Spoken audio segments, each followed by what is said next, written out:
Hello everyone and welcome to instant biology by doctor Neelabh. आज जिस topic के ऊपर बात करने वाले हैं वो बहुत इंपॉर्टेंट है और बहुत ज़्यादा रिक्वेस्टेड टॉपिक है।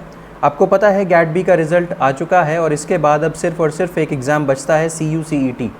बहुत सारे स्टूडेंट्स का रिज़ल्ट गैट बी में अच्छा नहीं आ पाया है या उनको डिज़ायर्ड जो रैंक थी वो नहीं मिल पाई है क्वालिफाई करने के बाद भी। तो वो मुझसे चाह रहे हैं कि CUCET की एक प्रॉपर स्ट्रैटेजी बता दीजिए जिसके थ्रू हम उसको टारगेट कर सकें और अच्छी रैंक लेकर के अच्छा कॉलेज में जा सकें। तो उसी सिलसिले में उसी चीज़ को ध्यान में रखते हुए ये वीडियो बनाया जा रहा है। इसमें मैं CUCET की फर्स्ट क्लास प्रिपरेशन स्ट्रैटेजी आपको बताऊंगा, एक फुल प्रूफ प्रिपरेशन स्ट्रैटेजी जिसके थ्रू आप अगर उसको फॉलो करते हैं तो आप एक अच्छी रैंक को ला सकते हैं, इसमें मुझे कोई भी शक नहीं। इसके अलावा हम प्रीवियस 7 ईयर्स के क्वेश्चंस को एनालाइज करेंगे और देखेंगे कि कहाँ से क्वेश्चंस जो हैं वो सबसे ज़्यादा इसमें CUCET के पेपर में आते हैं।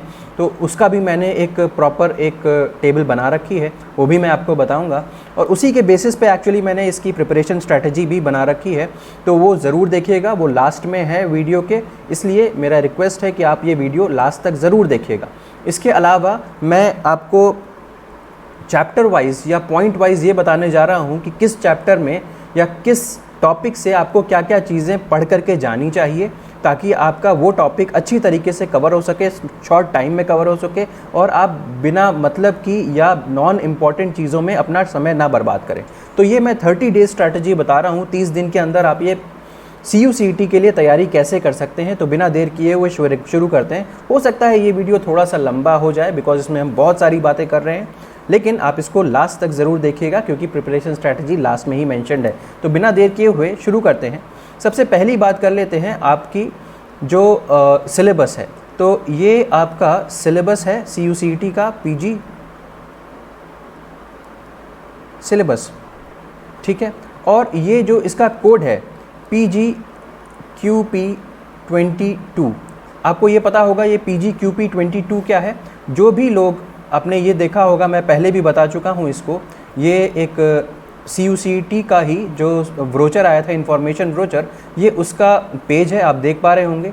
यहाँ पे जितने भी बायोटेक्नोलॉजी या बायो इन्फॉर्मेटिक्स से जुड़े हुए कोर्सेज जहाँ पर भी चल रहे हैं वो उनमें एक ही कॉमन कोड यूज़ हो रहा है PGQP22। ये देखिए PGQP22।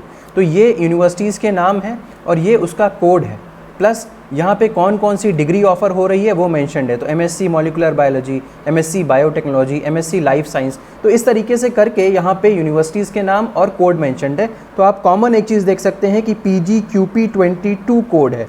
तो उसी के सिलेबस की एनालिसिस हम यहाँ पे कर रहे हैं। तो चलिए ये देखिए, ये PGQP22 सिलेबस की एनालिसिस मैं यहाँ पे करने जा रहा हूँ। मैं यहाँ पे बताऊँगा कि क्या क्या चीज़ें आपको पढ़नी है कौन कौन से रीजन से।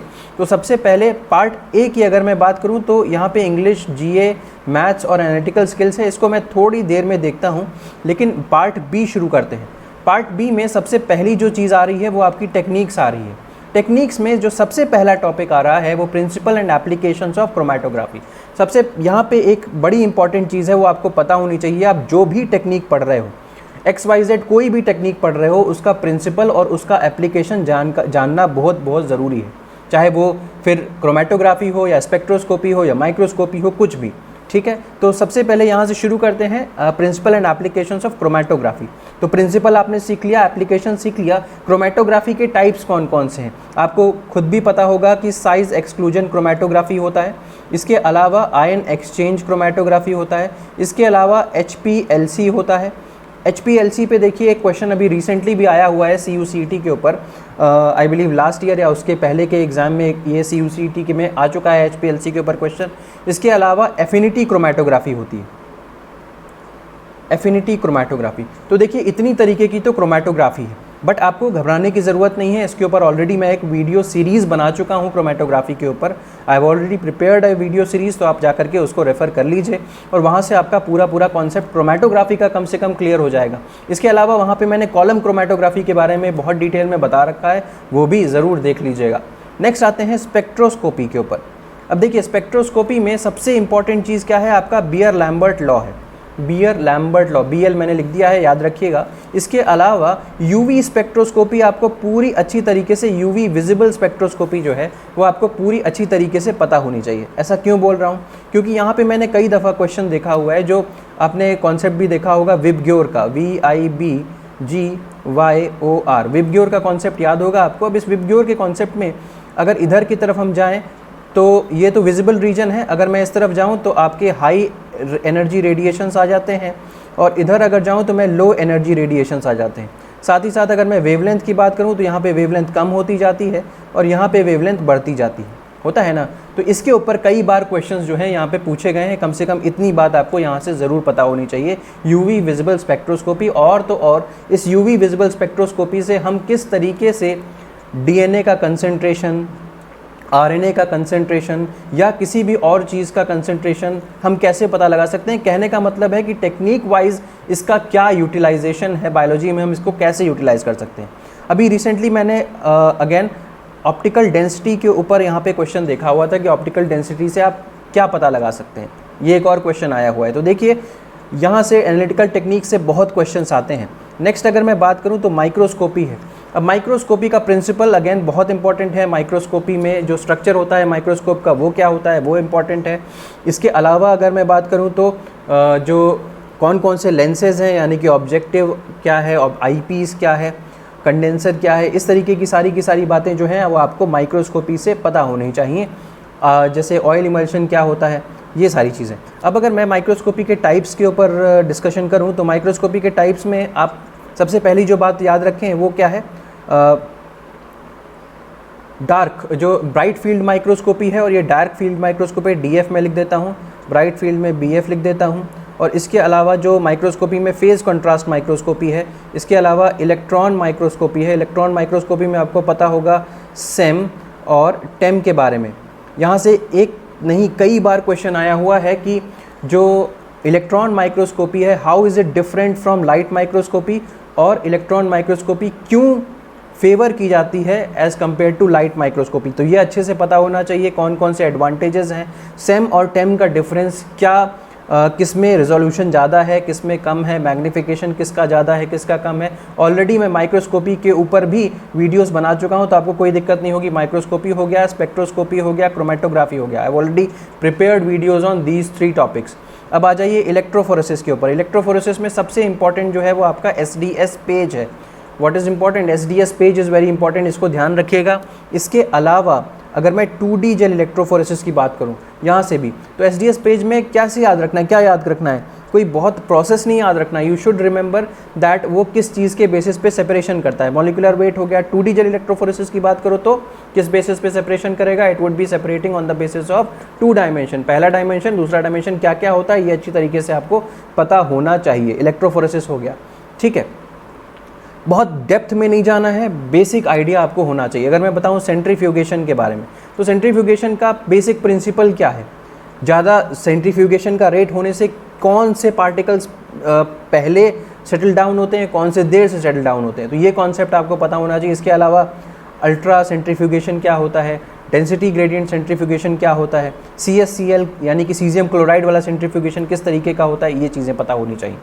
अब ब्लॉटिंग की बात करूँ तो आपको ऑलरेडी पता है ब्लॉटिंग 3 तरीके की तो मिनिमम है ही। कौन कौन सी, southern blotting, northern blotting, western blotting, ठीक है। तो मैं यहाँ पे अगर लिख दूँ सदर्न, नॉर्दर्न, वेस्टर्न। अब सदर्न, नॉर्दर्न, वेस्टर्न में भी अगर मैं कहूँ आपसे कि कौन सी ब्लॉटिंग किस बायोमोलिक्यूल के लिए होती है, तो ये आपको पता होना चाहिए, और क्या पर्पज़ है उसका ये भी पता होना चाहिए, ठीक है। तो अब आइए PCR के ऊपर। ऑलरेडी मैं ब्लॉटिंग के ऊपर, सेंट्रीफ्यूगेशन के ऊपर मैंने लेक्चर सीरीज़ नहीं बनाई है, बट इलेक्ट्रोफोरेसिस में बना चुका हूँ। ब्लॉटिंग मैंने वेस्टर्न ब्लॉटिंग बना ली है, तो आप इसको देख सकते हैं। PCR के बारे में बात करूँ तो बहुत डिटेल में PCR के प्रिंसिपल को भी मैंने बताया है, और तो और टाइप्स ऑफ PCR भी मैं मेंशन कर चुका हूँ। तो you can easily go and watch my lecture series on PCR, ठीक है। तो इस तरीके से आपका ये कॉन्सेप्ट टेक्निक वाला ख़त्म हो जाएगा। जितना मैं बता रहा हूँ उतना पढ़ लीजिए, बाकी और डिटेल में जाने की ज़रूरत नहीं है, क्योंकि पढ़ना बहुत ज़्यादा है, ठीक है। अब रेडियो आइसोटोप टेक्निक्स का मतलब क्या हो गया, जैसे रिया वगैरह हो गया, बट उसके बारे में हम लोग अभी इम्यूनोलॉजी वगैरह जब आएगा तो वहाँ पे देखेंगे। रेडियो आइसोटोप टेक्निक का मतलब क्या है, जहाँ पे रेडियो लेबलिंग की ज़रूरत पड़ती है, उसी को आप रेडियो आइसोटोप टेक्निक कहते हैं। अब नेक्स्ट टॉपिक या नेक्स्ट पॉइंट के ऊपर अगर मैं आ जाऊँ तो यहाँ पे नेक्स्ट पॉइंट क्या है, आपका chromatin structure and function, chromatin structure and function. तो ये देखिए क्रोमैटिन स्ट्रक्चर एंड फंक्शन। अब इसमें क्या क्या चीज़ें देखनी है, देखिए ऑर्गेनाइजेशन ऑफ क्रोमोसोम। इसमें सबसे पहले तो आपको पता होना चाहिए क्रोमोसोम होता क्या है, ठीक है। क्रोमोसोम होता क्या है, प्रोकैरियोट्स के अंदर किस तरीके का दिखता है, यूकैरियोट्स के अंदर किस तरीके का दिखता है, क्या डिफरेंसेस होते हैं, कौन कौन से प्रोटीन्स यूकैरियोट्स के अंदर मौजूद रहते हैं, histone proteins, non histone proteins क्या रहता है, उसके बारे में पता होना चाहिए, ठीक है। इसके अलावा क्रोमैटिन के टाइप्स, जैसे कि इसमें ज़्यादा क्या है, आर्म्स के बारे में आपको पता होना चाहिए, ठीक है। एक तो क्रोमोसोम वाले जो आर्म्स होते हैं पी और क्यू, उसके अलावा जो वहाँ पे स्टेनिंग हो सकती है उसके बारे में आपको आइडिया होनी चाहिए, ठीक है। और सेंट्रोमियर, सेंट्रोमियर का क्या रोल है आपको पता होना चाहिए, और on the basis of centromere आप क्रोमोसोम्स को कितने टाइप्स में डिवाइड कर सकते हैं वो भी आपको पता होना चाहिए। टीलोमेरिक रीजन क्या होता है, और तो और इसका जो रेप्लिकेशन होता है वो किस तरीके से होता है, जीन क्या होता है, जीन में यहाँ पे आपको इंट्रॉन एक्सॉन वगैरह के कॉन्सेप्ट से वाकिफ़ होना ज़रूरी है, ठीक है। तो ये हो गया आपका second portion, chromatin structure and function. Next आ जाइए बायोकेमिस्ट्री, बहुत इंपॉर्टेंट है, बहुत इंपॉर्टेंट है। इनफैक्ट सबसे ज़्यादा क्वेश्चंस आपके CUCET में बायोकेमिस्ट्री से आते हैं, और उसमें भी सबसे ज़्यादा आपके प्रोटीन से आते हैं। तो प्रोटीन की काइनेटिक्स यहाँ पे पता होना ज़रूरी है, प्रोटीन की काइनेटिक्स, प्रोटीन की सारी प्रॉपर्टीज़। जब मैं काइनेटिक्स बोल रहा हूँ तो basically I am interested in enzymes, protein kinetics नहीं, एंजाइम की काइनेटिक्स के बारे में बात करूँ, क्योंकि आपको पता है कि ज़्यादातर जो एंजाइम्स है वो प्रोटीन्स ही हैं, ठीक है। तो वो आपको पता होना चाहिए एंजाइम की काइनेटिक्स, एंजाइम्स क्या होते हैं, उनके टाइप्स क्या क्या हैं, फंक्शंस क्या क्या हैं, किस तरीके से वो फंक्शन करते हैं, मैकेनिज्म ऑफ एक्शन क्या है, वो किस चीज़ को कम कर, जैसे एक्टिवेशन एनर्जी को कम करते हैं डेल्टा जी के ऊपर या के इक्विलिब्रियम के ऊपर कोई इफेक्ट नहीं डालते, ये पता होना चाहिए। इसके अलावा अगर बात करिए डीएनए की, डीएनए का स्ट्रक्चर और उसके टाइप्स, कौन कौन से टाइप्स A, B, Z के बारे में अच्छे से पता होना चाहिए, डिफरेंसेस के बारे में अच्छे से पता होना चाहिए, बेस पेयरिंग के बारे में अच्छे से पता होना चाहिए, ठीक। और तो और जो आपके न्यूक्लियोटाइड्स, न्यूक्लियोसाइड्स का कॉन्सेप्ट है, न्यूक्लियोटाइड्स में क्या होता है, क्या स्ट्रक्चर है, जो आपका प्यूरिन है, पिरिमिडीन है, इनका क्या स्ट्रक्चर है, ये सारी बातें क्लियर होनी चाहिए। अगर मैं बात करूँ कार्बोहाइड्रेट्स की, कार्बोहाइड्रेट्स में मोनोसैकेराइड्स, डाइसैकेराइड्स, पॉलीसैकेराइड्स। पॉलीसैकेराइड्स में उनके बीच में जो उनका जो कंस्टिट्यूटिंग यूनिट है, यानी कि सब यूनिट है, वो क्या होता है, कौन सी बॉन्डिंग पाई जाती है, ये ज़्यादातर मैंने देखा है पूछते हुए, तो ये बात पता होनी चाहिए। लिपिड्स और वाइटामिन्स, लिपिड्स में देखिए क्या है कि एसेंशियल जो लिपिड्स हैं, और तो और जो म्यूफा प्यूफा वाला कॉन्सेप्ट है वो आपको पता होना चाहिए। और दूसरी चीज़, इसका क्या रोल है। अब आपको पता है कि जैसे लिपिड्स जो हैं वो आपकी प्लाज्मा मेम्ब्रेन को बनाने में हेल्पफुल हैं, जो फॉस्फोलिपिड बाइलेयर होती है, तो वहाँ पे क्या रोल है लिपिड का, कोलेस्टेरॉल का क्या रोल है, वो चीज़ें पता होनी चाहिए। अगर मैं बात करूँ वाइटामिन की, तो वाइटामिन में वाटर सॉल्युबल और फैट सॉल्युबल वाइटामिन्स, और तो और उनकी डेफिशिएंसी से होने वाली डिजीज़ेज़ बहुत इंपॉर्टेंट है और कई दफ़ा पूछी गई है, डिजीज़ेज़ यहाँ पे पता रखिएगा। अब आ जाइए बायो एनर्जेटिक्स में, तो इसमें तो कुछ बताने नहीं है, आप बहुत पहले से पढ़ते चले आ रहे हैं, चाहे मैं ग्लाइकोलाइसिस कहूँ, चाहे TCA साइकिल कहूँ, चाहे इलेक्ट्रॉन ट्रांसपोर्ट सिस्टम कहूँ, ये सारी की सारी बातें आपने बहुत पहले से पढ़ते चले आ रहे हैं। यहाँ पे एंजाइम्स से लेकर के कुछ भी पूछ सकता है, ठीक है। क्या कौन सा एंजाइम है, कौन सा इनिबिटर है, कौन सा एक्टिवेटर है, किस स्टेप के बाद क्या होता है, किस स्टेप में ATP निकलता है, किस स्टेप में NADH निकलता है, किस स्टेप में क्या होता है, ये सारी की सारी बातें आपको पता होनी चाहिए। और इलेक्ट्रॉन ट्रांसपोर्ट सिस्टम में इनिबिटर्स के बारे में याद रखना ना भूलिएगा। उसी तरीके से यहाँ पे आ जाइए फैटी एसिड, यानी कि बीटा ऑक्सीडेशन की बात हो रही है यहाँ पे, oxidation and synthesis of fatty acid, and fatty acid metabolism के बारे में यहाँ पे बात हो रही है। अगेन बहुत इंपॉर्टेंट है, कहाँ होता है, क्या होता है इसमें, कितना एनर्जी निकलता है, कितना अगर फैटी एसिड का कितना कार्बन नंबर पे क्या ATP का सिंथेसिस होगा, ये सारी बातें यहाँ से पूछी जाती हैं। अब देखिए ऑटोमेटिकली मैं आपको वहाँ पे लिपिड के बारे में अभी बता रहा था ना, ये लिपिड था, और इसी लिपिड से रिलेटेड यहाँ पे देखिए मेम्ब्रेन स्ट्रक्चर एंड फंक्शन आ गया।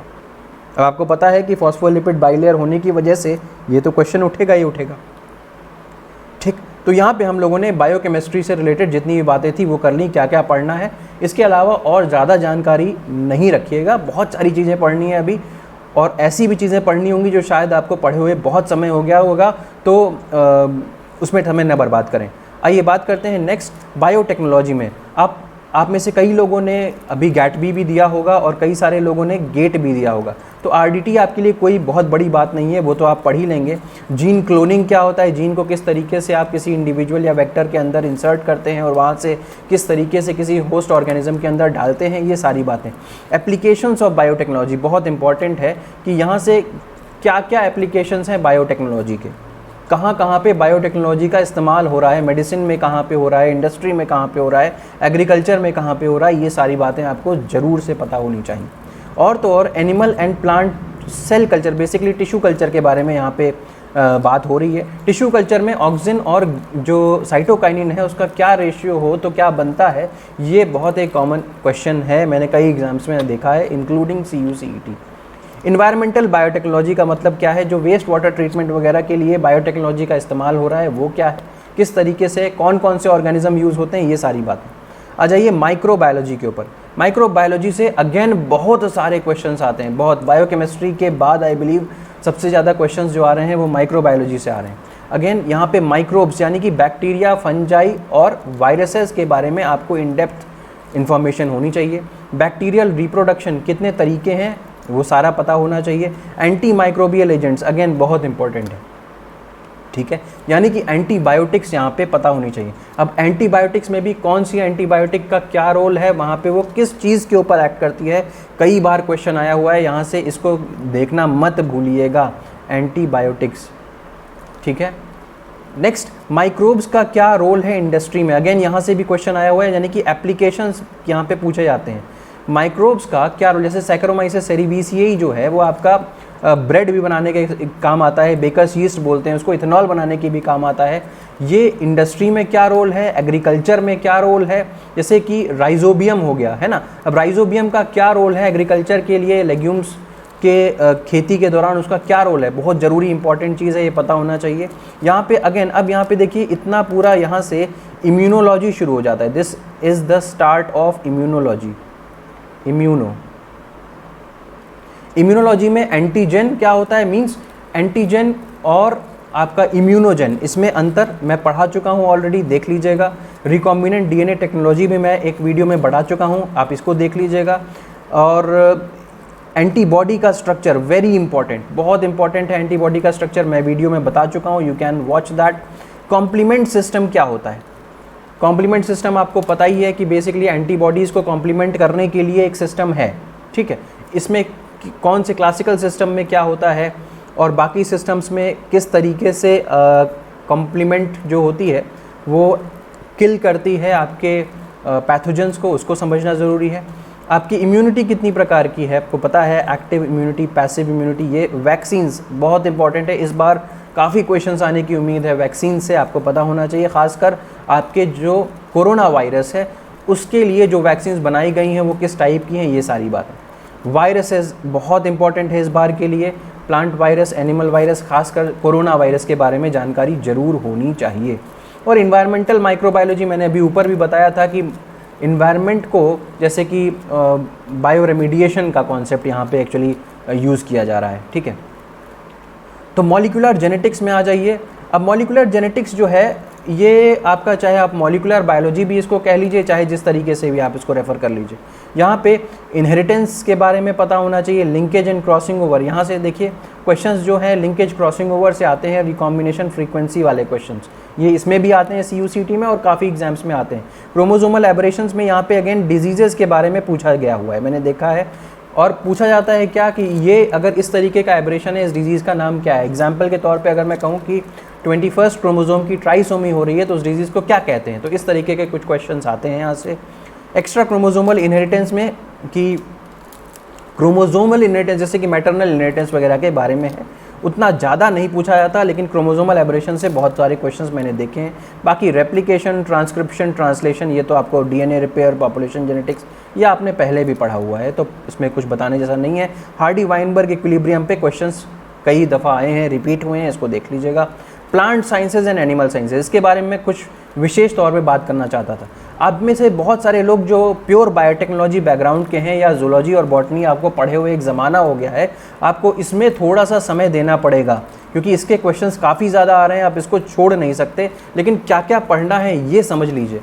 देखिए ब्रायोफाइटा आपके पास अगर पाथफाइंडर की बुक है तो इसमें आपको मतलब भर की चीज़ें ज़रूर मिल जाएंगी, या अगर आपने कभी नीट की तैयारी की हो तो आपके पास एलएन वगैरह का जो मॉड्यूल होता था अगर वो रखा हुआ है तो उससे भी काफ़ी हद तक आप इसकी तैयारी कर सकते हैं। ब्रायोफाइटा, टेरिडोफाइटा, जिम्नोस्पर्म, एंजियोस्पर्म, सबको याद आ रहा होगा कुछ कुछ। इनकी प्रॉपर्टीज़, एंजियोस्पर्म्स और जिम्नोस्पर्म्स में क्या अंतर है, किस में वेसल्स पाई जाती हैं, किस में नेकेड सीड पाया जाता है, किस में फ्लावर पाया जाता है, ये सारी बातें आपको पता होनी चाहिए। किस में वैस्कुलर सिस्टम पाया जा रहा है, ये चीज़ें आपको बेसिक चीज़ें जो हैं वो आपको पता होनी चाहिए। एग्जाम्पल्स पता होनी चाहिए, फर्न किसका एग्जाम्पल है, साइकस किसका एग्जाम्पल है, ये सारी बातें आपको ज़रूर पता होनी चाहिए। ठीक है। उसके अलावा ट्रैकीड्स कहाँ पाए जाते हैं, vessels, vessels, xylem parenchyma, companion cells, इस तरीके की जो बातें हैं वो प्लांट साइंस में यहाँ से क्वेश्चंस उठते हैं, मैंने देखा हुआ है। ठीक है। और नेक्स्ट अगर मैं आगे बढ़ूँ तो just a minute, right, okay. तो इकोनॉमिक इम्पॉर्टेंस, अगर ये प्लांट्स की इकोनॉमिक इम्पॉर्टेंस के बारे में है, कौन सी प्लांट्स किस तरीके से यूज़ होते हैं, जैसे कि मेडिसिनल प्लांट्स हैं कुछ, जैसे कि नीम है ना, ये है, और इसके अलावा भी बहुत सारे सुगंधा वगैरह है। क्या क्या टर्मरिक है, इसका क्या क्या रोल है, इनका बॉटनिकल नेम क्या है, इनका रोल क्या है, ये आपको पता होना चाहिए। ठीक है। नेक्स्ट हो गया फोटोसिंथेसिस। ये तो देखिए रीजन आपने पढ़ा ही होगा, अगर आप गेट एक्सेल से आपने दिया है या अगर गैट भी दिया हुआ है तो फोटोसिंथेसिस वगैरह आपने पढ़ा होगा। हालांकि फोटो पीरियोडिज्म, वर्नलाइजेशन वगैरह आदमी हो सकता है छोड़ देता भी है, लेकिन फोटोसिंथेसिस आप यहाँ से ज़रूर पढ़ सकते हैं और इनके जो बेसिक फीचर्स हैं वो ज़रूर पढ़ लीजिएगा। अब बातें हैं एनिमल साइंसेस के बारे में, मतलब जूलॉजी जो है। अब जूलॉजी में बहुत सारे लोगों को इसमें से सिस्टम बायोलॉजी पढ़ना पसंद होता है, तो आप सिस्टम बायोलॉजी पढ़ लीजिए, खासकर एंडोक्राइनोलॉजी कुछ भी मत छोड़िएगा। एंडोक्राइनोलॉजी मतलब जो आपके हार्मोन्स वाला जो चैप्टर है वो ज़रूर पढ़ लीजिएगा। इसके अलावा एपोप्टोसिस आपने ऑलरेडी पढ़ा होगा गेट वगैरह की पढ़ाई में, कैंसर आपने पढ़ ही रखा होगा। एनिमल सेल कल्चर, जो सेल कल्चर है वो आपने देखा। Animal cell culture basically bioprocess की तरफ थोड़ा जा रहा है, बट बहुत डेप्थ में नहीं जाना है आपको। नर्व इम्पल्स या ट्रांसमिशन, जो नर्वस सिस्टम है उसके बारे में है। तो इन्वर्टिब्रेट्स और वर्टिब्रेट्स, अगेन ये देखिए यहाँ पे इसका मतलब क्या है, जो आपका फाइलम वाला पोर्शन है ना। फाइलम मतलब कि जो आप राइट फ्रॉम द पॉरीफेरा से आप शुरू करके पॉरीफेरा, सिलेंट्रेटा, प्लेटीहेलमिंथिस, एशकलमिंथिस, इस तरीके से बढ़ते हुए उनके कैरेक्टर्स आपको पता होने चाहिए। ठीक है। अगेन एनिमल साइंस और प्लांट साइंस में लगभग एक बराबर क्वेश्चंस आते हैं और बहुत अधिक क्वेश्चंस आते हैं। तो इसमें से आप सारा ना पढ़ें तब पर भी, जैसे एंडोक्राइनो हो गया या नर्वस सिस्टम हो गया, और आपका एपोप्टोसिस और कैंसर आपने पढ़ाई हुआ है, इसको रिवाइज़ कर लीजिए। सेल कल्चर हो गया, और थोड़ा बहुत अगर इनके फाइलम्स वगैरह के बारे में देख लें तो हम काफ़ी अच्छा यहाँ पे स्कोर कर सकते हैं। तो ये मेरे हिसाब से कुछ एनालिसिस हो गया आपके जो सिलेबस है उसका, आपको क्या क्या पढ़ना चाहिए। मैंने एक ब्रीफ में आपको ये बातें बता दी। अगर किसी को भी इस पर कोई क्वेश्चन हो तो वो मुझसे ज़रूर कमेंट बॉक्स में पूछ सकता है। अब अगर मैं नेक्स्ट आगे बढ़ूँ तो मैंने 7 साल के पेपर्स एनालाइज करे हैं आपके CUCET के, उसमें कहाँ से क्वेश्चन उठे हैं उसके बारे में ज़रा बताता हूँ। देखिए ये देखिए, तो क्वेश्चन एनालिसिस फ्रॉम 2021 टू 2014, ये पार्ट ए की बात करूं। अच्छा, यहाँ पे एक चीज़ और रह गई है, इंग्लिश, अब जो GA, मैथमेटिकल एप्टीट्यूड और एनालिटिकल स्किल्स। आप लोग ज़्यादातर लोग बायोटेक से हैं, जिन लोगों ने गेट का एग्ज़ाम दिया है, गैट बी का एग्ज़ाम दिया है, वो सब का सब एकदम सेम, एग्जैक्टली सेम सिलेबस है आपका। इसमें से कम आप इंग्लिश पे फोकस कर सकते हैं और एप्टीट्यूड पे फोकस, एनालिटिकल स्किल्स पे फोकस कर सकते हैं, GA पे और GA पे। मैथ्स अगर आप छोड़ भी देते हैं तो कोई इतनी बड़ी बात नहीं है, क्योंकि मैथ्स जो है इसमें जूलॉजी, बॉटनी, माइक्रो, इस सब के स्टूडेंट्स बैठ रहे हैं, तो मैथ्स तो कॉमन है। अगर आप दे सकते हैं टाइम तो वेल एंड गुड, अगर नहीं दे सकते तो कोई बात नहीं, कम से कम इंग्लिश, GA और एनालिटिकल स्किल्स ज़रूर देखिएगा। इसी के ऊपर मैक्सिमम क्वेश्चंस हमारे आए हुए हैं। चलिए इसको देख लेते हैं। तो अगर पार्ट ए की बात करूं तो मैंने ऑब्जर्व किया कि इंग्लिश के जो क्वेश्चंस आए हुए हैं 2011 क्वेश्चन आते हैं हर साल आपके इंग्लिश से। इसके अलावा अगर मैं जीए की बात करूं तो 9 क्वेश्चंस आते हैं हर साल लगभग। तो देखिए 25 में से आपको पता है ना कि पार्ट ए 25 मार्क्स का है, 25 क्वेश्चंस हैं उसमें, तो 20 क्वेश्चन तो इसी से आप बना लेंगे। 5 क्वेश्चंस लगभग मैथमेटिक्स के आते हैं हर साल, तो अगर हो जाता है तो ठीक है, वरना इसके लिए बहुत परेशान होने की ज़रूरत मेरे हिसाब से आपको नहीं। आ जाइए पार्ट बी में। अब यहाँ पे देखिए मैंने सारे के सारे पोर्शन को अरेंज कर रखा है उनके नंबर ऑफ क्वेश्चंस के बेसिस पे। अगर आप देखिए तो 16 क्वेश्चंस आते हैं बायोकेमिस्ट्री के हर साल, उसके बाद माइक्रोबायो के, उसके बाद एनालिटिकल टेक्निक के 16, 12, 10, एनिमल साइंस देखिए और प्लांट बायोलॉजी, एक ही नंबर है क्वेश्चंस का, इक्वल वेटेज है जूलॉजी बॉटनी की। अगर मॉलिकुलर बायोलॉजी के बेसिस पे बात करूं तो 5 क्वेश्चंस हैं, genetics 4, cell biology 4, immunology 3, biotech 3, dev bio 3, developmental biology 3, ecology evolution से क्वेश्चन आते हैं, कभी नहीं भी आते हैं, कोई वो बहुत बड़ी बात नहीं है, तो इसको आप नेगलेक्ट कर सकते हैं, कोई बहुत बड़ी चीज़ नहीं है। लेकिन ये जो पोर्शन है ये पूरा का पूरा आ रहा है और इसमें से हमको कुछ भी छोड़ना नहीं है अगर अच्छा स्कोर करना है तो, है ना। आपको पता है ना कि ये जो पोर्शन हो गया ये 75 क्वेश्चंस हो गए, है ना। तो अब इसी के बेसिस पे, on the basis of number of questions के बेसिस पे I have designed a strategy. इसको अगर फॉलो किया बेटा तो कोई दिक्कत नहीं होगी, आपका अच्छे से प्रिपरेशन हो जाएगा। तो जल्दी से पहले स्ट्रैटेजी को देख लीजिए कि किस तरीके से हमें क्या करना है। तो मैंने अपनी स्ट्रैटेजी को 30 डेज़ में डिवाइड किया हुआ है, क्योंकि मुझे अभी तक भी, आपको भी नहीं पता होगा कि एग्जामिनेशन कब होगा, लेकिन फिर भी हम मान के चलते हैं चलो 1 महीने बाद होना है। आज 10 तारीख है, 10 जून है, हम समझ लेते हैं कि 10 जुलाई को होना है। मान लीजिए 30 डेज़ हमें मिले हैं, 30 डेज़ में हम कैसे तैयारी कर सकते हैं अच्छे से अच्छे, उसको देखिए।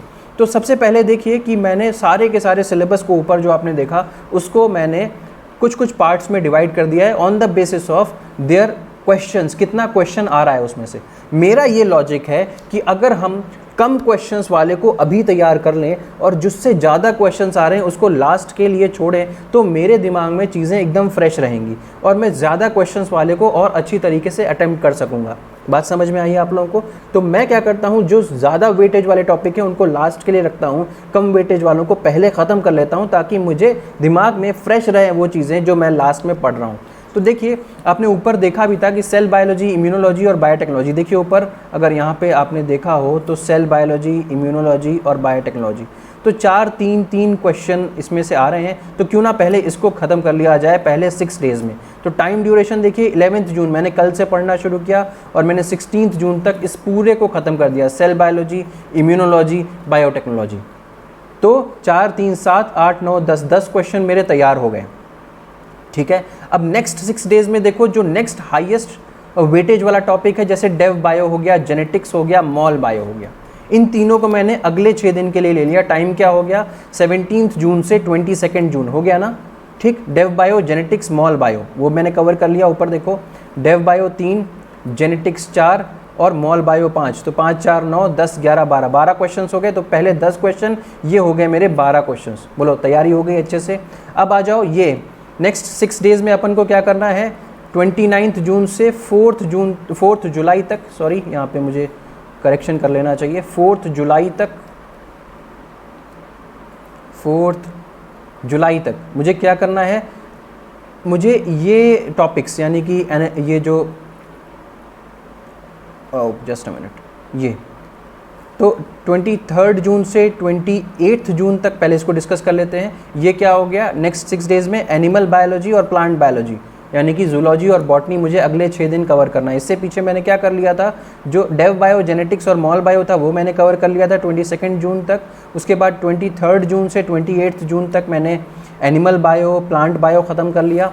ये इसका मैंने इसमें 2 ही टॉपिक क्यों लिए, अभी इससे पीछे अब मैंने 3-3 लिए थे, क्योंकि इसको पढ़े हुए आपको काफ़ी टाइम हुआ होगा, पढ़ने में काफ़ी टाइम लगेगा, इसलिए मैंने इसको 6 दिन का समय दिया है। 3-3 दिन कर सकते हैं या आप साइड में साइमल्टेनियस भी पढ़ सकते हैं। नेक्स्ट जो है वो आपका आ जाता है 29 जून से लेकर के 4 जुलाई। अगेन मेरे पास 6 डेज़ हैं। मुझे यहाँ पे बहुत ज़्यादा वेटेज वाले टॉपिक्स पढ़ने हैं। एनालिटिकल टेक्निक्स आपको याद होगा 10 या कितने नंबर का था, देखिए 10 नंबर का था एनालिटिकल टेक्निक्स, और इसके बाद मॉल बायो अगेन 12 नंबर का वो भी था। तो तो 6 डेज़ में अच्छे तरीके से 2 ही टॉपिक हैं, अच्छे तरीके से कवर करेंगे और अपने 12 क्वेश्चंस जो हैं, 12 इसके एनालिटिकल मॉल बायो के और 10 क्वेश्चन एनालिटिकल टेक्निक्स के, तो 22 क्वेश्चन हम इसको टारगेट कर लेंगे 29 जून से 4 जुलाई के बीच में। अभी भी मेरे पास क्या बचा हुआ है, लास्ट के 6 डेज़ बचे हुए हैं जिसमें मेरे पास बायोकेमिस्ट्री कवर करने के लिए रहता है बस। और अगर मेरे कोई रिमेनिंग टॉपिक्स रह गए हैं ड्यूरिंग द प्रिपरेशन, उसको मैं यहाँ पे कवर कर सकता हूँ, उसको देख सकता हूँ लास्ट 6 डेज़ में। तो ठीक है, लास्ट 6 डेज़ कौन कौन कहाँ से कहाँ तक हो गए, तो 5th से लेकर के 5th जुलाई से लेकर के मान लीजिए 10th जुलाई, बताइए ख़त्म हो गया। तो यहाँ तक हम लोगों ने ये 6 डेज़ में, जो बचे हुए 6 डेज़ हैं उसमें भी हम लोगों ने पढ़ाई करके जितनी बाकी चीज़ें थी वो सारी की सारी हमने समाप्त कर ली। अब ज़रा देखो तो कि हमारी क्या क्या और बातें हमें ध्यान रखनी है इसके साथ साथ तैयारी के पॉइंट्स टू रिमेंबर में। आप जीए और इंग्लिश में थोड़ा एफर्ट डेली डालिए, इसके साथ साथ PYQs और MCQs को ज़रूर प्रिपेयर करिए, ठीक है। पुराने ईयर्स के क्वेश्चन पेपर आपको मिल जाएंगे नेट पे, नहीं तो मुझसे रिक्वेस्ट करिएगा, मैं डाल दूंगा टेलीग्राम चैनल पे, वो ज़रूर पढ़ लीजिए। और मैथ्स के बारे में उतनी ज़्यादा परेशान होने की ज़रूरत नहीं है, अगर आप कर सकते हैं तो वेल एंड गुड, नहीं कर सकते तब भी कोई बात नहीं है, आप इतना पढ़ने से बहुत अच्छा स्कोर कर सकते हैं, ठीक है। तो आप ये देखिए हम लोगों ने सारी की सारी चीज़ें कवर कर ली, biochem, mol bio, micro bio, analytical techniques, animal science, plant science और मॉल बायो, जेनेटिक्स, बाकी सारी चीज़ें हमने यहाँ से कवर कर ली हैं, ठीक है। तो उम्मीद है आपको ये स्ट्रैटेजी पसंद आई होगी, ज़रूर कमेंट बॉक्स में मुझे बताइएगा। अगर ये वीडियो पसंद आया है तो इसे लाइक करिए और मेरे चैनल को सब्सक्राइब करिए। Thank you so much and have a good day.